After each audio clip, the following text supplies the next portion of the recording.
अस्सलामुअलैकुम वरहमतुल्लाहि वबरकातुह। दोस्तों, स्वागत है आपका हमारे YouTube चैनल में। मैं हूं मोहम्मद इमरान और आप देख रहे हैं टेक्निकल SI। दोस्तों, आज मैं आपके साथ कुछ ऐसी बातें शेयर करूंगा दुबई के हवाले से कि दुबई किन लोगों को आना चाहिए और किन लोगों को आना नहीं चाहिए। ये मैं विज़िट वीज़ा की बात कर रहा हूँ, एम्प्लॉयमेंट की नहीं। अगर कोई बंदा एम्प्लॉयमेंट में आता है दुबई जॉब में तो कोई दिक्कत नहीं, कोई परेशानी नहीं होती है, क्योंकि उनको रिटर्न जाने का कोई सवाल ही पैदा नहीं होता है।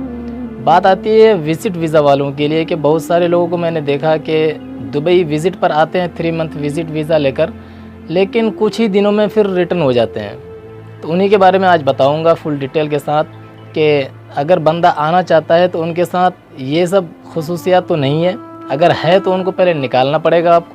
अगर ये सब आदत है आपके अंदर है तो पहले इन सब चीज़ों को छोड़ना पड़ेगा, उनके बाद आप दुबई आ सकते हैं। सबसे पहली चीज़ है दोस्तों, आपके घर का फाइनेंशियल कंडीशन सही होना चाहिए। आपके घर की स्थिति ख़राब ना होनी चाहिए। अगर आपके घर में कुछ परेशानी है, अगर घर में कुछ पैसे की ज़्यादा परेशानी है तो आप लोन लेकर या फिर किसी से कर्ज़ा लेकर दुबई नहीं आओ तो ज़्यादा बेहतर है, क्योंकि आप विज़िट वीज़ा पर आते हो, क्या पता आप रिटर्न हो जाओ तो फिर कुछ ज़्यादा परेशानी में फंस सकते हो आप। क्योंकि जब यहाँ दुबई आते हो विज़िट वीज़ा पर तो एजेंट थ्रू या फिर किसी और के थ्रू आते हो तो वो तो आपसे पैसा लेता ही लेता है। ऐसा तो है नहीं कि विज़िट वीज़ा और टिकट का ही पैसा लगता है, वो अपना फ़ायदा खुद देखता है। तो इसकी वजह से आपको लाखों का नुकसान हो सकता है। दूसरी चीज़ है दोस्तों, आपके अंदर पेशेंस होना बहुत ज़रूरी है। माइंड कंट्रोल बिल्कुल, आप जब दुबई आएँ तो किसी तरह की कोई परेशानी दिमाग में ना रखें, बिल्कुल माइंड फ्री रखें। और कोई प्रेशर हो तो बिल्कुल दुबई इंडियन एयरपोर्ट में ही आप छोड़ दीजिए। बिल्कुल यहाँ पे आने के बाद आपको सिर्फ काम पे फोकस करना है। कुछ लोग आते हैं, आते ही घर वाले परेशान करते हैं, जॉब लगा नहीं लगा, काम पे जा रहे हो नहीं जा रहे हो। बिल्कुल आते कुछ तो घर वालों के ऊपर से प्रेशर होता है और कुछ दिमाग में अगर उनके ऊपर कुछ परेशानी ज़्यादा है घर में तो फिर वो यहाँ पे काम पर फोकस नहीं दे पाता है। और दोस्तों, दुबई में कुछ नहीं देखा जाता, ओनली काम देखा जाता है। आप टाइम पे काम करो, सैलरी लो, बस, और कुछ नहीं। इसलिए आपको यहाँ आने के बाद पूरा फुल फोकस काम पे होना चाहिए। तीसरी चीज़ है, आपको हार्ड वर्किंग होना बहुत ज़रूरी है। लंबे समय तक ड्यूटी करने की आदत नहीं है, आपको दुबई ना आना ज़्यादा बेहतर होगा, क्योंकि यहाँ पे हार्ड वर्किंग किया जाता है, यहाँ पे फुल काम किया जाता है। आपको हार्ड वर्किंग आना बहुत ज़रूरी है दोस्तों। यहाँ पे बहुत मेहनत करना पड़ता है। ऐसा नहीं कि इंडिया में लोग ये सोचते हैं कि चलो दुबई में बंदा है, पैसा कमा रहा है, खूब बैठ बैठ के आराम कर रहा है। ऐसा कुछ नहीं होता है। यहाँ पे जितना पैसा है उतना मेहनत भी बहुत सख्त है। यहाँ सबसे पहली बात, यहाँ पे मेहनत बहुत सख्त करना पड़ता है। चौथी चीज़ है, अगर आप फैमिली को छोड़कर नहीं रहे हो कभी, या फिर फैमिली को छोड़कर आप कहीं नहीं रह सकते हो, तो आप दुबई नहीं आओ तो ज़्यादा बेहतर होगा। क्योंकि यहाँ पे आपको सबको छोड़कर, भाई बहन रिश्तेदार बीवी बच्चे सबको छोड़कर यहाँ पे कम से कम 2 साल आपको रहना होता है। 2 साल, 2.5 साल, 3 साल, उनके बाद ही आपको घर जाना होता है। इसीलिए अगर आपको घर छोड़ने की आदत नहीं है, या फिर कभी परदेश में नहीं है आप, या फिर घर छोड़ते ही आपको परेशानी का सामना करना पड़ता है, तो आप दुबई नहीं आओ तो ज़्यादा बेहतर होगा दोस्तों। उसके बाद है, अगर आप काम चोर हैं, जिसे कहते हैं आम लफ्ज़ में काहिल, अगर काहिल हैं, काम चोर हैं, तो आप दुबई नहीं आओ तो ज़्यादा बेहतर होगा। क्योंकि आपको यहाँ पे सारा काम खुद से करना पड़ेगा। काम, ड्यूटी पे जाओ, खाना बनाओ, कपड़े धो, फिर ड्यूटी पे जाओ। यानी यहाँ पे आपको जितने भी काम है सब अपने से करना होगा, कोई आपको करके नहीं दे सकता है। इसीलिए आप अगर काहिल है, काम चोर हैं, या फिर लंबे समय तक सोते हैं, दिन को 11 बजे 12 बजे तक उठने की आदत है, तो आप दुबई नहीं आओ तो ज़्यादा बेहतर होगा दोस्तों। अगला पॉइंट है, अगर किसी के ख़िलाफ़ अगर आपको बोलने की आदत है, जैसे हिंदू मुस्लिम सियासत होते हैं, इंडिया में बहुत होता है, अगर इस तरह की किसी को कुछ कहने की आदत है आपके अंदर, तो आप दुबई नहीं आओ तो ज़्यादा बेहतर होगा। अगर आना चाहते हैं तो इन चीज़ों को छोड़ना पड़ेगा। क्योंकि दोस्तों, यहाँ पे दुबई में किसी के ख़िलाफ़ आप बोल देते हैं, किसी भी धर्म के ख़िलाफ़, चाहे हिंदू हो, मुस्लिम हो, सिख, ईसाई, किसी के भी ख़िलाफ़ आप कुछ भी बोल देते हो तो आपको डायरेक्ट हवालात में बंद किया जाता है, या तो फिर हो सकता है फ़ाइन भी तगड़ा होता है। यहाँ का फ़ाइन भी बहुत सख्त है दोस्तों। यहाँ का कानून सख्ती होने के कारण ही आज यहाँ पे इतना तरक्की है और बिल्कुल सेफ्टी है। यहाँ पे ज़िंदगी जीने का मज़ा ही कुछ और है। यहाँ पे किसी का ख़तरा बना नहीं होता है, बिल्कुल सब आज़ाद ज़िंदगी गुजारता है। क्योंकि सबको मालूम होता है यहाँ पे कोई क्राइम नहीं है, 0% क्राइम है। इसीलिए अगर किसी के ख़िलाफ़ बोलने की आपको आदत है तो बिल्कुल उसको छोड़ना पड़ेगा। यहाँ पे सभी धर्मों की इज़्ज़त की जाती है। अगला पॉइंट है, अगर आपको क्राइम करने की आदत है, रूल्स तोड़ने की आदत है, तो दोस्तों आपको ये आदत छोड़नी पड़ेगी, वरना आप बिल्कुल दुबई ना आओ तो ज़्यादा बेहतर है।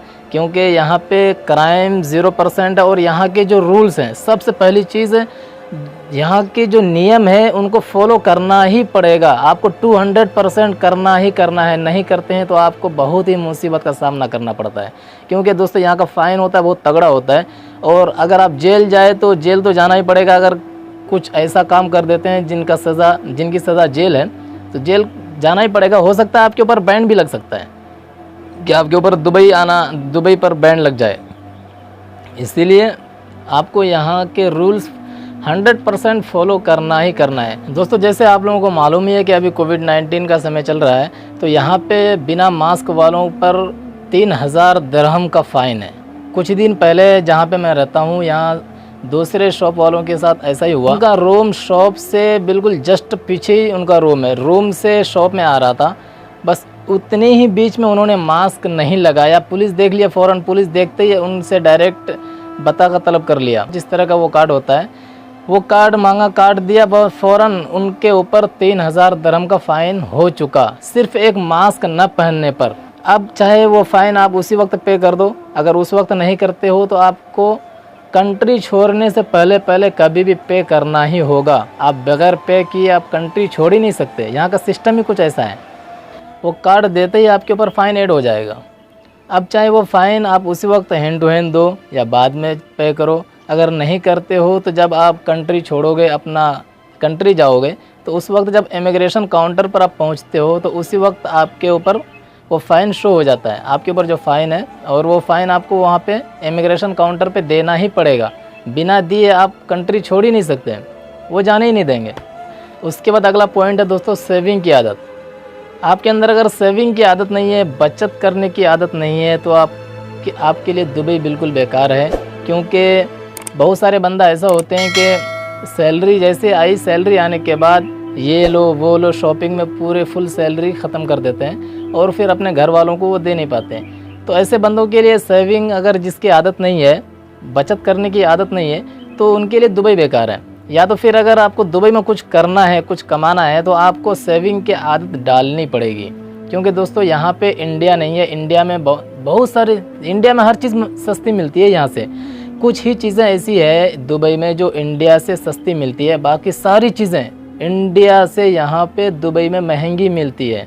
उसके बाद दोस्तों आपको अकेले रहने की अगर आदत है तो ये आदत छोड़नी पड़ेगी। यदि आप किसी के साथ रह नहीं सकते, या फिर कभी आप 4-5 लोगों के साथ या फिर 2-3 लोगों के साथ आप नहीं रहे हो, आपको हमेशा अकेले रहने की आदत है, तो फिर आपको दुबई में सक्सेस होना इम्पॉसिबल है। या अगर आप यहाँ पे रहना चाहते हो तो आपको 4-5 लोगों के साथ यानी दूसरे लोगों के साथ आपको रहने के लिए आदत डालनी ही पड़ेगी। क्योंकि यहाँ पे एक रूम में 3 से 4 बंदे रहते हैं, किसी रूम में 5, 6, 7 बंदे एक रूम में रहते हैं और सबको मिलकर रहना होता है। उसके बाद लास्ट पॉइंट है दोस्तों, आपको दुबई किसी दूसरे को दिखाने के लिए नहीं आना है, दिखावे के लिए बिल्कुल ही नहीं आना है, वरना आप सक्सेस नहीं हो पाएंगे। क्योंकि बहुत सारे लोग ऐसे होते हैं कि जो रिश्तेदारों को दिखाने के लिए या दोस्त यारों को दिखाने के लिए आते हैं कि चलो मैं जाऊंगा दुबई तो मेरा नाम होगा, लोग कहेंगे कि हाँ दुबई में काम कर रहा है। ऐसा बिल्कुल अगर आपकी नीयत में है तो आप दुबई नहीं आओ तो ज़्यादा बेहतर है। क्योंकि आप यहाँ पे टिक नहीं सकते, क्योंकि यहाँ पे दोस्तों मेहनत करनी पड़ती है। ठीक है, अगर आपके कुछ सपने साकार करने हैं, कुछ करना है, तो ही दुबई आएँ। अगर किसी को दिखावे के लिए दुबई आते हैं तो आपको आना बेकार है। क्योंकि यहाँ पे आपको फुल मेहनत करनी पड़ेगी, 2 साल 3 साल कंटिन्यू रहना पड़ेगा। उनके बाद आप यहाँ से जब जाएंगे तो 2 साल 3 साल कंप्लीट तो हो जाएगा। जब आप घर जाओगे तो लोग यही समझेंगे दुबई से आया है, इनके पास तो पैसे की कमी नहीं है, फुल पैसा है, लेकिन अंदर से क्या आपके पास घंटा नहीं होगा। इसलिए ये चीज़ें कुछ ऐसी बातें थी जो मैंने आप तक शेयर की। अगर इन चीज़ों में से अगर कोई आपके अंदर पाई जाती है तो दोस्तों इनको पहले छोड़ना पड़ेगा, उनके बाद वेलकम, आप आइए दुबई, बहुत अच्छी जगह है रहने के लिए। यहाँ का सिस्टम ही कुछ ऐसा है कि जो भी आता है बंदा बिल्कुल यहाँ का होके रह जाता है।